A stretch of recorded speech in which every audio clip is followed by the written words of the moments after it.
one of the most painful things must be is that he's also aware that he's losing me.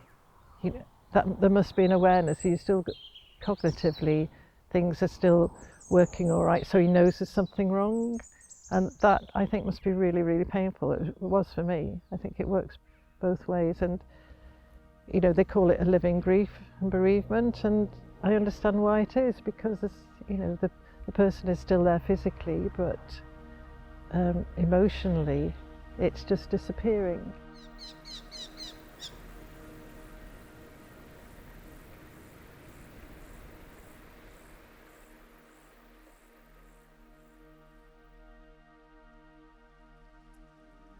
Tell me about Mike. When did you meet him?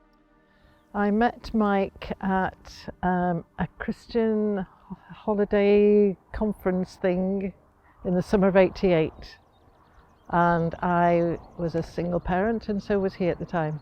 Because between us we'd been running an independent Christian nursery in primary school, the parents wanted me to carry on for another year, sort of 2 days a week. So we were living on Anglesey, and I was travelling backwards and forwards every week for a year, and that was when it became apparent that something wasn't quite right. He didn't like it. He's a very independent guy, but he didn't like it when I was away, so he started to come with me every week. And then we went to the GP, and things started from there. And so what was it that started to, you say that he wasn't comfortable being on his own. What was it about it? I think it was because he planned to do certain things, and then he couldn't remember what it was that he was going to do, or did half of the job, and he just didn't like being on his own. So there must have been something happening. I know when he was driving, I've got a feeling that he was not always finding his way straight away, whereas he used to be. He loved driving. I can't really remember what it was that made me say eventually perhaps we should just go and check this out with the GP, which is what we did, and the GP referred us to the memory clinic straight away. But gradually things became more difficult in caring for him. It wasn't just the forgetting, he became quite delusional in many ways. He thought he was 7, and he knew there was something about schools that he needed to do, and he thought he needed to go to school. That was really hard, because trying to stop him going to school, because he knew where the school was. He had a girlfriend a few doors away, imaginary, but he was convinced that was the truth. I was his mother, and I was his granny, and I remember waking up in bed one morning, and he turned to me with a lovely smile and said, "Morning, Granny." And I said to him, "Well, if I was your granny, would I be lying in bed with you?" And he thought that was hilarious. But he knew who I was. Actually, it upset me a lot at first, but I began to realise that he only thought I was somebody who would love very much. So that was his way of showing that he loved, I was somebody important in his life. So did you feel like you were losing him quite quickly? For a while, no. But yes, more and more you become aware of losing things. I think that one of the most painful things must be is that he's also aware that he's losing me. There were times when it got too much to me, and I would break down, have a bit of a weep. That always brought it, he would always become Mike again, arm around me.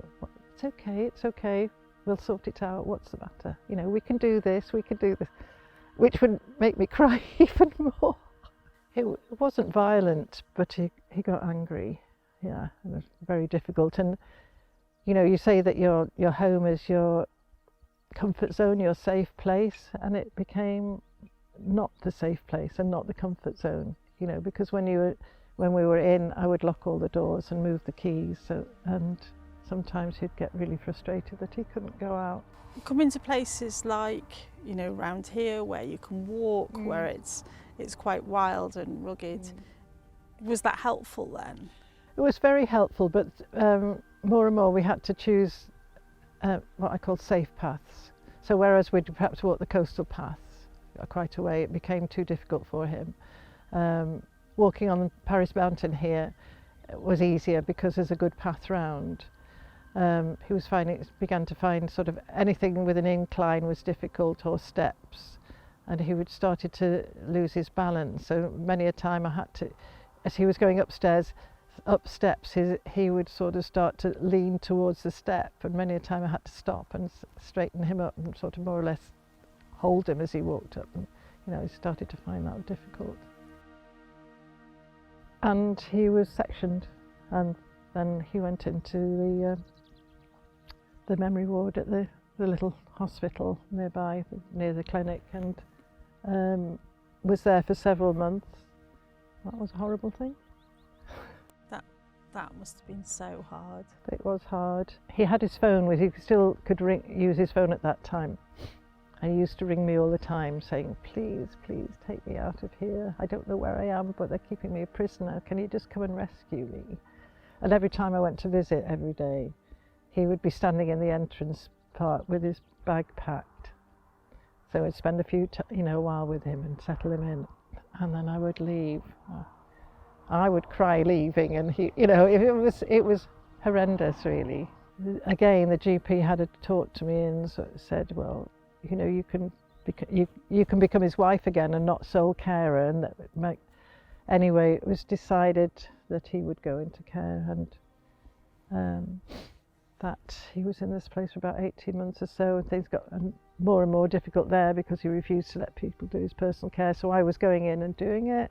He eventually went back into the ward that he started off in, and less than 24 hours later he was sectioned and removed to adult psychiatric secure unit in the local hospital in Bangor. From the secure unit he was there for a few months, and then we found a place for him in another care home. And then 6 weeks later, lockdown. So this was in 2020 then? Yeah. And so he was in a care home and you were visiting him, and then the government announced you can't go. So what happened? So I think the care home he was in locked down before any other care home in the country, I think. So I went long months and months without seeing him, and it wasn't till 21 they began to relax a bit in visiting. You couldn't go into his room or anything. You could only see him outside. I could see that I knew that he deteriorated through that time. Who knows how that would have happened if it hadn't been for lockdown. But it's difficult because you follow the advice that you're given. I was pretty desperate, because one day I saw him, and that was it. I couldn't say to him, I can't come for a while. I couldn't say anything. It was like that. One day you could visit, the next day you couldn't, and I couldn't explain to him why. So did he think that I deserted him? That I'd put him there and this disappeared from his life, and that's a hard thing to live with. Even now, I still wonder whether that's what he thought. He ended up going to hospital, to A&E, because he was unwell, and I met the ambulance at the hospital and then insisted on the fact, I said he's not going in on his own, so if they won't let me in, he's not going in. Anyway, they let me in, because it stands to reason that, because he didn't send anybody from the care home, so I wasn't going in there on his own, not knowing where he was. So, given the situation, given where you were, given where he was, what mattered most to you at that point? What would have made it better? You can't get that time back. And the very sort of the last pieces of him, if you want to call it, that were going in that final year, 18 months, I wasn't there for, and it's sort of heartbreaking to think that did he know I wasn't there for it? I mean, part of me hopes he doesn't know that, because that means that I betrayed him somehow or been disloyal, but I think it's a well-known fact now that that residents in care homes, their emotional well-being certainly affects their physical condition, and that many people died prematurely because of the lack of their family support. I don't know what I did. I would have just sat and read to him, talked to him, played music, sang to him, played the ukulele to him, drove him around the bed probably. But you know, I could see that he knew who I was, and I could tell, and they said that he was very different when I was there. So that was a comfort really, because I wrote a lot of poetry, and one of the poems I wrote about was the way he looked at the staff, was the way he used to look at me, because of course the staff had become his family and I wasn't anymore. He was eating less and less, he was drinking less and less, and you know, I bought anything that I thought he would go down, and there's one carer in particular who spent ages with him to right to the end to get something inside.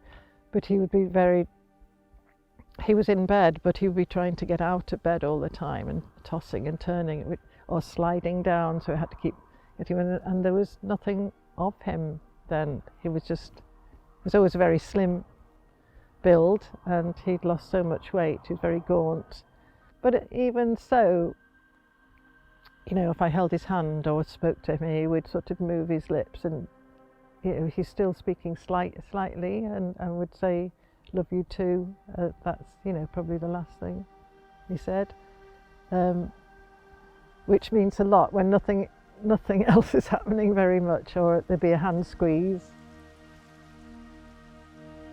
So how would you like to remember Mike?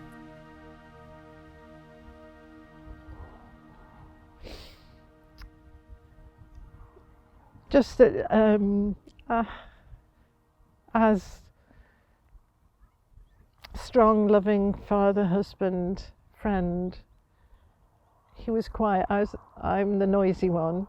He was, you know, he was the one who calmed me down, and he was so loyal, very, very supportive in everything I did, and with our school and singing, anything like that. He was always in the background, you know, fit, athletic, very intelligent, far more intelligent than me, and a bit of how should I put it, you know, I can't think of the right words.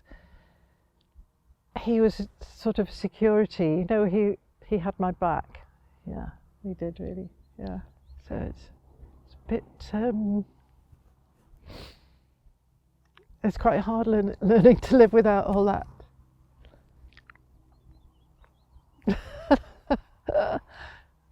I didn't think that would happen. The grieving that you do before death is very different from the grieving that happens afterwards. And I didn't realise that would be the case, because I thought, oh well, you know, a lot of the grieving's already been done, but it was such a shock when he went, even though I knew it was happening, that he said, you know, he'd been there but he's not, and it's learning to find out who I am again, and become the person on my own, not as a one of two.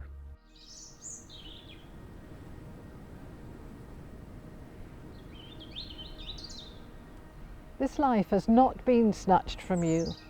It's been torn, tiny piece by tiny piece, slowly, like pulling a plaster away so that it doesn't hurt. But it does hurt. It hurts continually, and more so with each little tug, leaving more and more scabs and scars.